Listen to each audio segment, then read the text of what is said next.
شیخ ابو زید سے سوال ہے، شرک کیا ہے یہ بتائیے۔ شرک عربی زبان میں شریک کرنے کو یا پارٹنر بنانے یا حصہ دینے کو کہتے ہیں۔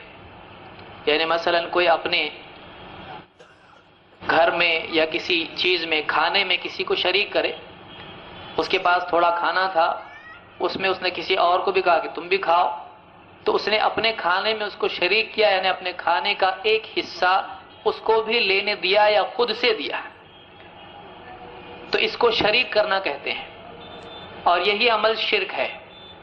لیکن یہ دنیوی اعتبار سے ہے اور اپنے کھانے میں ہے۔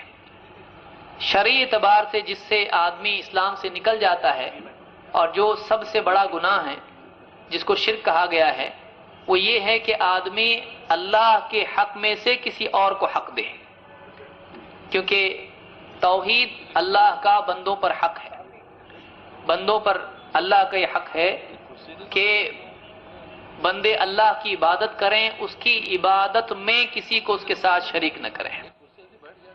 علماء نے قرآن کریم سے مختلف آیات جمع کر کے بتایا کہ شرک کن کن چیزوں میں ہو سکتا ہے۔ بنیادی طور پر 3 چیزیں ہیں جن میں شرک ہو سکتا ہے۔ ایک، اللہ کے رب ہونے کے اعتبار سے شرک۔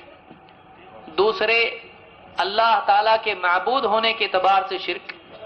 تیسرے، اللہ کی صفات، اس کے ناموں کے سلسلے میں شرک۔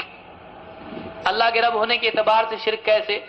اللہ رب ہے، اللہ تمام چیزوں کا مالک ہے، اللہ بارش برساتا ہے، کائنات کا نظام چلاتا ہے، رزق دیتا ہے، جو چاہتا ہے عطا کرتا ہے، جو چاہتا ہے کرتا ہے۔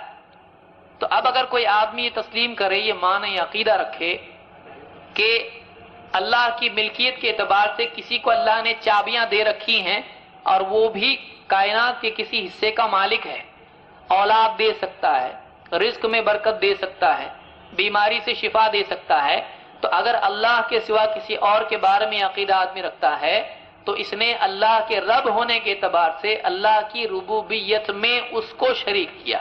جیسے کوئی بزرگ ہے مثلا، ان کے بارے میں اگر عقیدہ رکھتا ہے تو یہ ربوبیت میں شرک ہے۔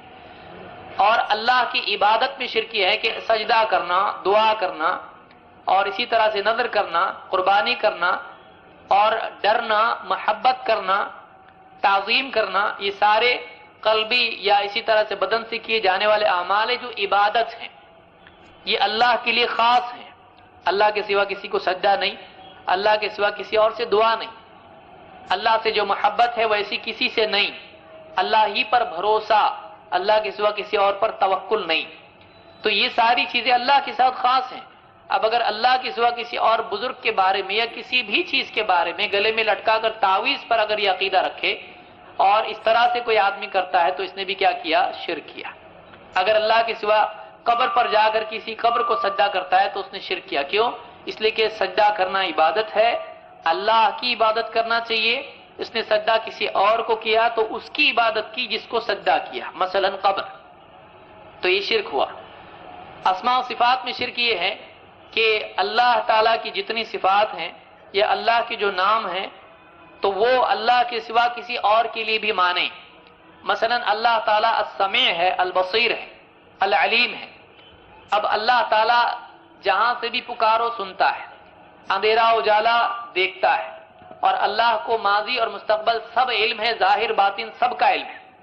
اب اگر کسی بزرگ کے بارے میں عقیدہ رکھے کہ میں یہاں سے اگر یا غوث المدد پکارتا ہوں تو وہاں سے سنیں گے، یا علی مشکل کشا کہوں تو سنیں گے، یا رسول اللہ کہوں تو وہ سنیں گے، اگر اس طرح سے عقیدہ رکھتا ہے، یا میری بھلائی کس میں ہے ان کو معلوم ہے پہلے سے، میں پکار رہا ہوں کون ہوں میری پوری ڈیٹیل ان کو معلوم ہے، اگر عقیدہ یہ رکھتا ہے کہ مجھ کو دیکھتے ہیں پیر صاحب، مجھ کو جہاں کہیں جاؤں مجھ کو دیکھتے ہیں، میرا سارا حال پیر صاحب کے سامنے کھلا ہوا ہے، یہ ساری چیزیں اللہ کی صفات میں شرک ہے اور اس کے اسماء میں شرک ہے۔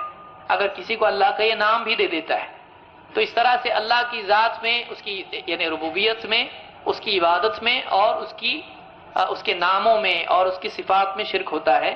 اس کو شرک کہتے ہیں۔ ایسا شرک کرنے والا اسلام سے نکل جاتا ہے۔